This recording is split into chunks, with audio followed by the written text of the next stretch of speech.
Hey, soul family. I was guided to come on and do another channeled message twice now this week. This has been on my heart, one in conversation with someone, and then one I came across a photo, meme, or post about narcissism and empaths and how they both have suffered early childhood trauma, and that's why they are the way they are.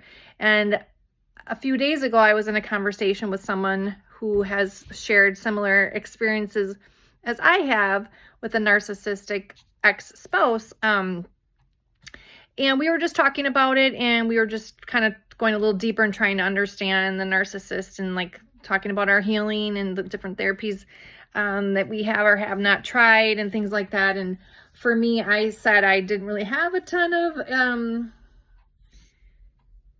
benefit from traditional talk therapy, because I do really believe that so much of the narcissistic empath template is happening at a soul level, at a spirit level, energetic level.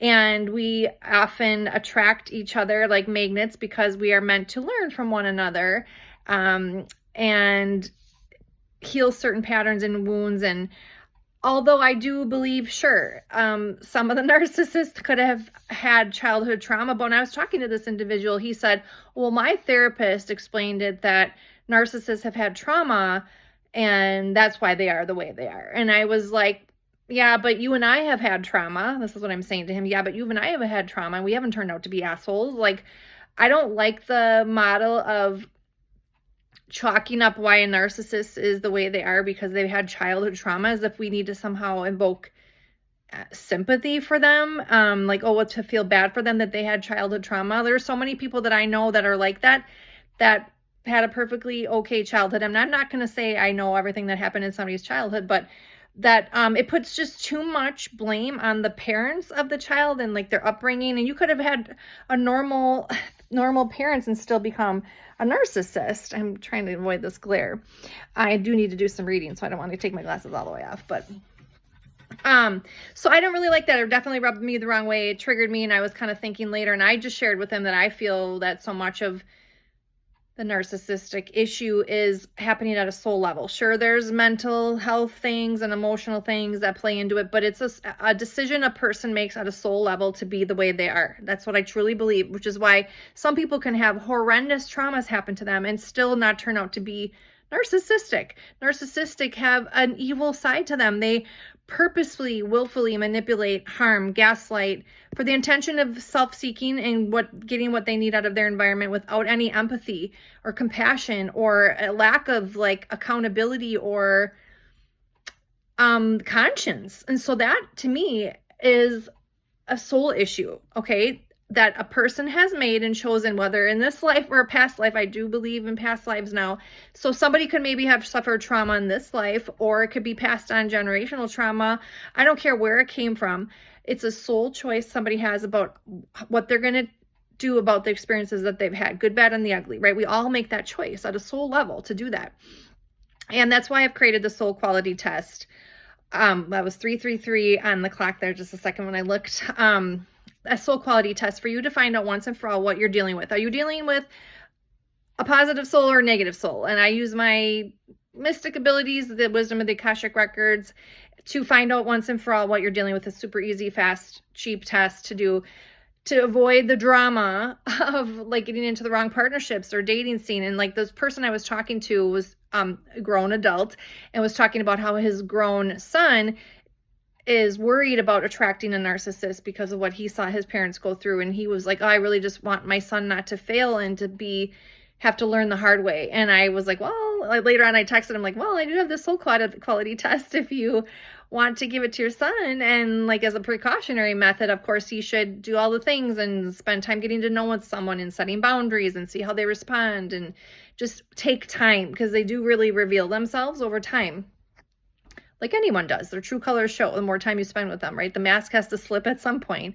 You start to see somebody's more authentic self the more time you spend with them, which is why it's a dangerous thing sometimes with all the love bombing that they do and fast engagements and stuff like that. It can seem like a whirlwind romance, but a lot of times it's a love bombing to lock you in so that because they are eventually sooner rather than later, the mask is going to fall. So like Well, this individual didn't give it to his son, not yet, but he was like, I'm curious. I want you to do the test on me. I want to see what shows up for me. And I'm like, in my mind, I'm thinking, if you're even asking if you could possibly be the narcissist, you are not the narcissist. A narcissist does not self-reflect and ask and really wonder and ponder these questions. And, just this is part of the reason I feel like traditional therapy could fail in a narcissistic, empath dynamic, because I believe a narcissist house definitely, depending on how skilled they are, could probably beat a personality test or a psych evaluation, and because they know what they're supposed to say. So I don't even know how reliable I would even count those tests.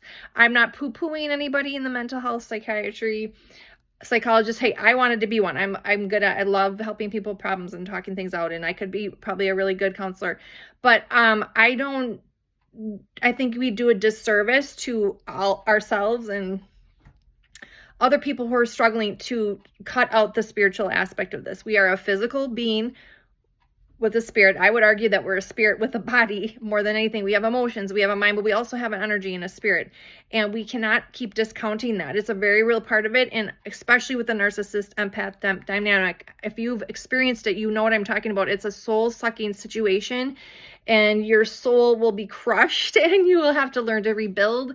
And for me, like, I turned to my spiritual side and really got the most guidance and help and support from tapping into my intuition and my guides and my angels. And I'm imploring all of you to do that. Start with my soul quality test. We can just have a conversation after that.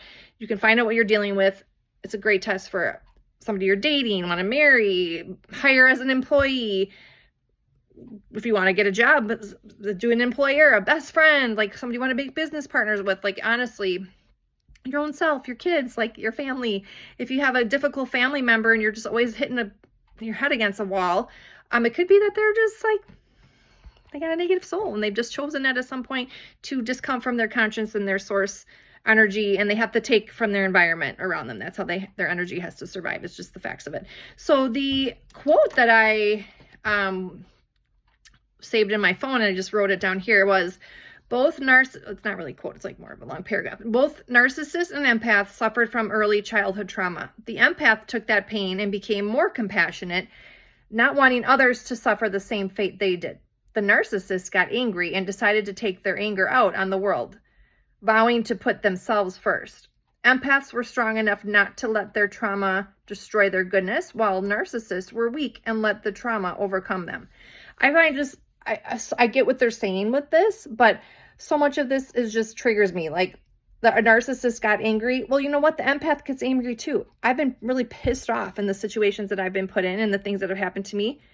And I've also had to learn to put myself first. Just putting yourself first does not necessarily mean you're a narcissist. Like, I believe that empaths can learn from the narcissist on how to set better boundaries, speak their truth, put themselves first a little bit more, because we can overgive. Like putting yourself first in itself and being angry in itself doesn't mean you're a narcissist.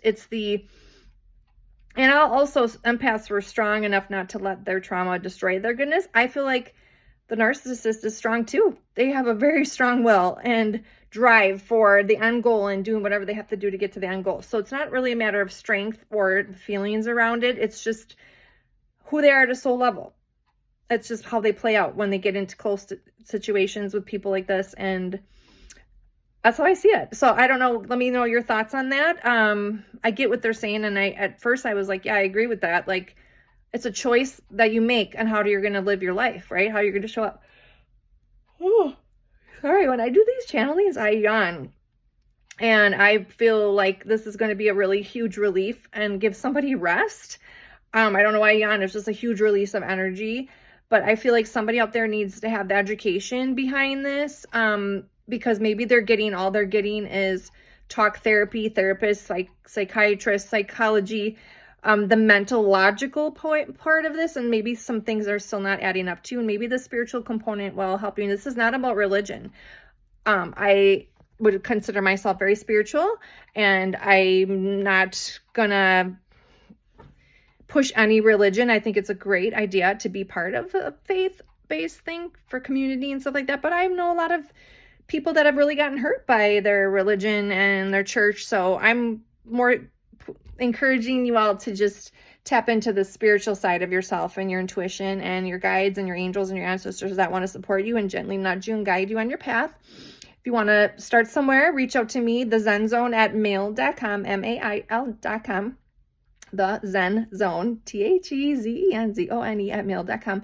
And we can start with that soul quality test and get into a really good conversation. I'll explain it to you, the results, and help you, coach you. I do coaching. I do remote Reiki.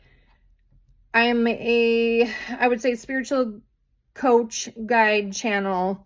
I can do all kinds of cool readings and stuff like that. But the soul quality test, I think, is just super important. We're entering an age right now where, in a generation where we are just sick of trauma. People are just like trying to heal. We are conscious parenting. We are just trying to heal from our own selves, wounds, and our past generation. And we're trying to be, a lot of us are trying to be more conscious and aware.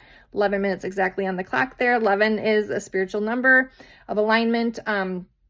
So yeah, that's my spiel. I'm going to try to end this at 11:11, which is now. So bye, signing off.